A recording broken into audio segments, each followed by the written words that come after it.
teleconnection back online. He is back online. $30,000, Tanya, is on the line, as well as 100 points for the winner of this Armageddon. Round of applause.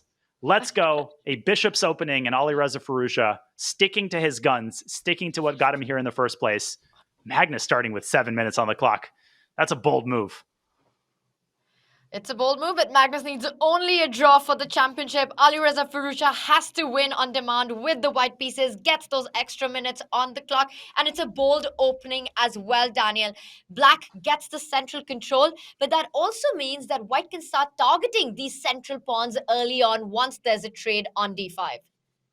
Yeah, the Bishop's opening is a good balance, right? It's not as theoretical as the Italian, but it's a very cagey opening, and Alireza is playing this more modestly. There's the sort of Hikaru way of playing the Bishop's opening, which is more aggressive. He's playing this almost like a King's Indian attack, right? Keeping his pawns on d3 and e4. And often in almost all e4 openings, the knight makes its way to g3. At the same time, you have to be very, very careful. Knight to c5. You don't want to give away your light squared bishop. And you don't want a total liquidation in the center. I don't like this. Especially as white, symmetrical pawn structure, no d4 break on the cards anymore for Alireza. So now he needs to, it's going to be a maneuvering game, right? First question, where do you put that knight from d2? Because you need to open up that bishop on c1. You still have to complete your development. Meanwhile, black's knight can already fall back on e6. Now it's being forced to, Daniel, and start eyeing those dark squares, specifically the f4. Whoa. I'm very surprised at knight f4 because typically allowing the e-pawn to inch forward to e5 like that is a bad idea. You're taught to avoid this. So I don't think Magnus needed to rush with knight f4, maybe feeling the pressure of the clock. And knight to d6 apparently gives a big advantage for white. Bishop takes d6. Is there an intermezzo with queen to d3 hitting h7 and setting up e takes d6? That is sick. No, but that's unfindable. But it's beautiful. It's a very cool idea because, and the point you need that intermezzo is because of the massive pin along the e-file. So you can't recapture on d6. And now queen to d3, this would be game over. You just blundered into the whole line. Queen d3, as you pointed out. That is one heck of a move. Queen takes pawn is not just a check. Queen h8 is game over. And if you play g6, wasting a tempo, now you can play e takes d6. The rook is defended twice. And the fact that black's rooks are disconnected will cost him the game. Black has to drop back to f8. This is a disaster, and Alireza missed it. That was a huge chance. It wasn't winning for white, Tanya. I mean, knight d6, black could have slid the rook away, but it would have been big, big trouble. Now Magnus has a chance to slide his rook away from the line of fire. But bishop e6, I think, is what he's going to choose. This was so hard to see. I mean, how do you even know that a tactic like this exists? I've never seen this pattern myself. And the current position, he's done it anyway. Because you can't take it twice. There's a c4. There's a pin and win. Magnus missed it for the second time. This time the idea is totally different. Bishop e6 by Magnus, his last move. Very neglectful. And now he's in huge trouble. What does he do? c4 is coming anyway. b7 is hanging. f4 is going to be hanging. Black's king is in trouble. You can't take twice on d6. You might have to give up a piece here if you're Magnus Carlsen. You might have to take twice on d6 and then take on b4 and try to save that piece down endgame. Unbelievable. And Magnus on the camera, he was shaking his head as well. He completely missed this knight jump to d6. And with the championship on the line, this could be the decisive moment. This could be the moment that really matters. And look at that. He looks away. There's no increment. He needs to make a decision. He needs to make it fast.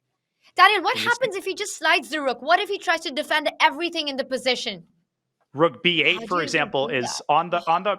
It's possible, but white will play c4 anyway, tossing the knight out of d5, and then the f4 pawn is going to fall. And once the f4 pawn falls, white has this mating idea with queen h6, knight g5.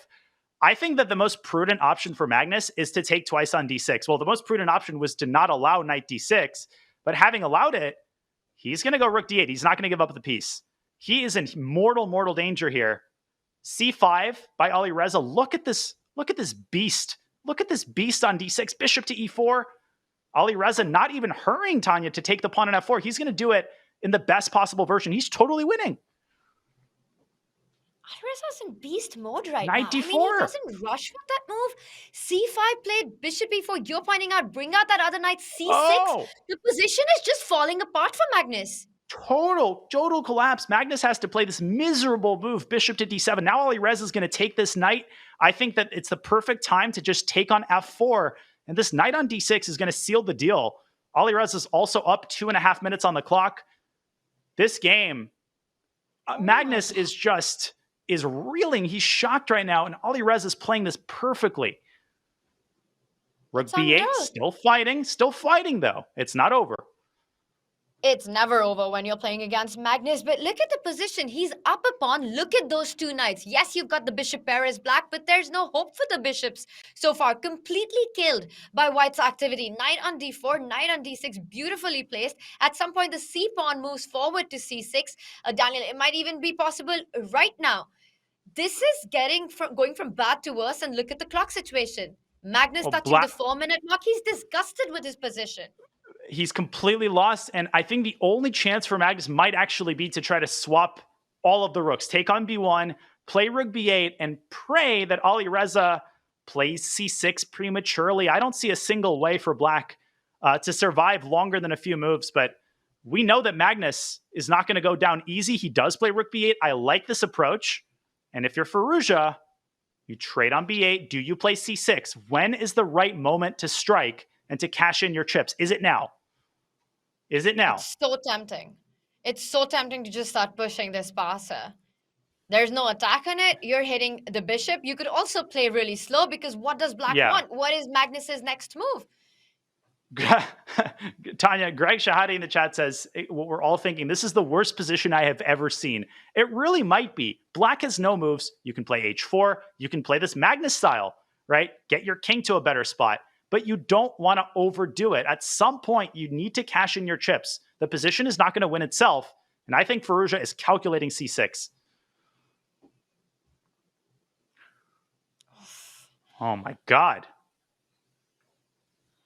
And I would be so tempted to play c6 right now, because you really don't see what's wrong with it. The only thing is that the d6 knight gets slightly destabilized, so you might have to watch out for future moves like f6, targeting that e5 pawn.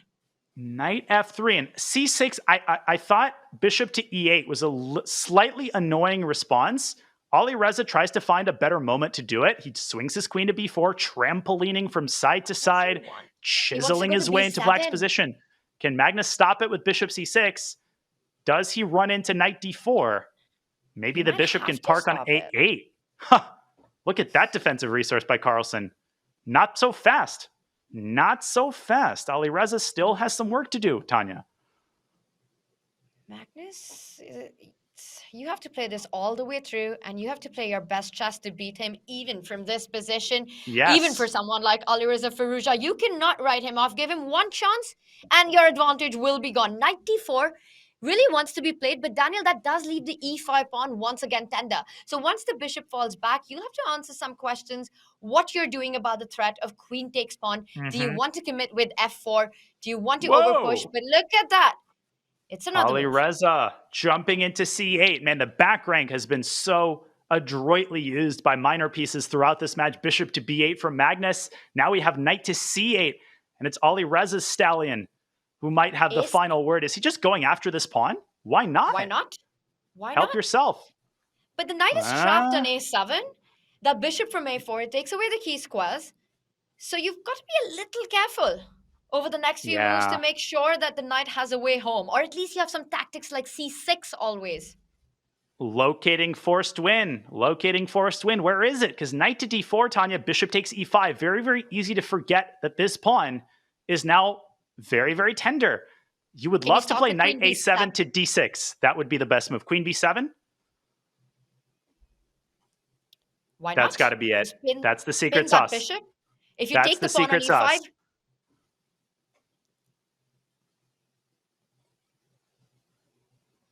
Wow.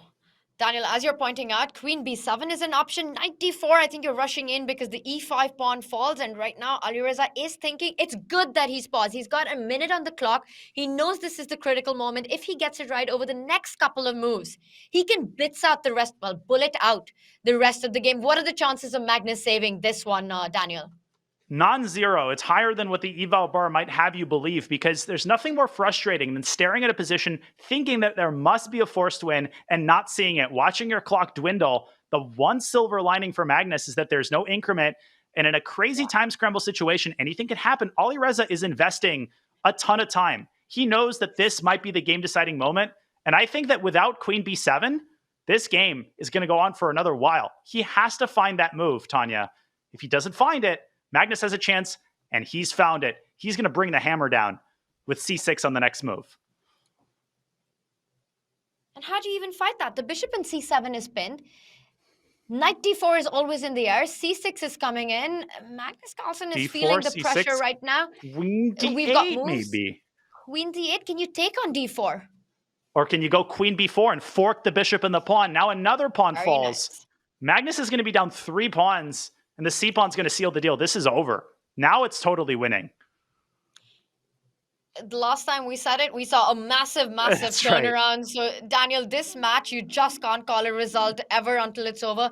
But queen b4, the difference in these positions is that it's hard to see the compensation or even setting up of tricks as black. White's pieces and white's pawns are just dominating the position. Yeah, and the knight on a7 is safe. I would try bishop c2. If I'm Carlsen, I'm going to go bishop c2, queen takes d4. Keep the queens on the board. That's your only chance. If the queens come off the board, the c-pawn is going to seal the deal. But Tanya, queen takes d4, queen to b8. There is one more hurdle to cross for Alireza. Bishop to b6 becomes a threat. The knight on a7 still a little bit destabilized. So knight b5, another excellent move by Firouzja. Getting the knight out. Now, do you swap on c7? I think you do. And then you play knight takes d4 and you win the game. Or maybe queen takes pawn and it still continues for another move or two. Anything wins, but that's also a problem. Now you have to decide how you're going to win the game. Even queen to d6 should do the trick. Even giving up the c6 pawn, you're up so many pawns that you can give one of them away. But you need to make a decision. Magnus's only chance is the clock now. It is going to be about trying to flag. But Daniel, 2.5 minutes in this position so far feels like it should be enough for white. And with 2 extra pawns, just slide your queen over to c4. And the sad thing for Magnus is queen c4, bishop d5. You can play c7 even there. You could give up one queen, another one replaces it, and then black drops the bishop on c4. But you can sense the butterflies in Alireza's stomach. Under normal circumstances, he'd be making moves much faster than he is right now. Can he nail in the final nail in the coffin? Literally some hair-raising chess here that we're seeing from Alireza. Queen e5, Magnus Carlsen, how does he keep the game going? Now Alireza is down on the clock. He's down to 2 minutes, trying to find the forced win. We know the Magnus effect. We know how powerful it is. Queen to c4. He's found another perfect move. Queen c7. He'll just send the a-pawn down the board. And or all f3. of black's pieces are tied down. You really don't want your queen. Well, there's a checkmate in one. You just simply block the bishop, attack the bishop, but that does allow some checks that you might have to be careful about. Yeah, How are you but hiding? king h1. You go king h2 h1. and king h1. Or king h1, Zigzag. king h2. Zigzag, Tanya. Queen e1, king h2. The c-pawn is going to seal the deal. Magnus should try to give up the bishop, hope for a mouse slip, do something dirty, put your queen on pre. Try everything. The thing is, when your opponent's down to 20 seconds, you can try those tricks. But with Alireza having 2 minutes on the clock, Daniel, that's a lot of time. And it's Magnus who's actually lower than Alireza with 1 minute, 40 seconds right now, a dead lost position. This has been just a crazy championship match. And Alireza is the patriarch of dirty tricks and bullet. Oh that's who I learned from. Magnus he knows it's over. Alireza, he's not going to miss anything dumb. He did it again. Magnus Carlsen has resigned. Alireza has done the unimaginable. He has done the unimaginable. This is insane. He's won it. Alireza Firouzja is the champion of the Chess.com Classic. He does it by defeating the world number one, not in just one match, but he does it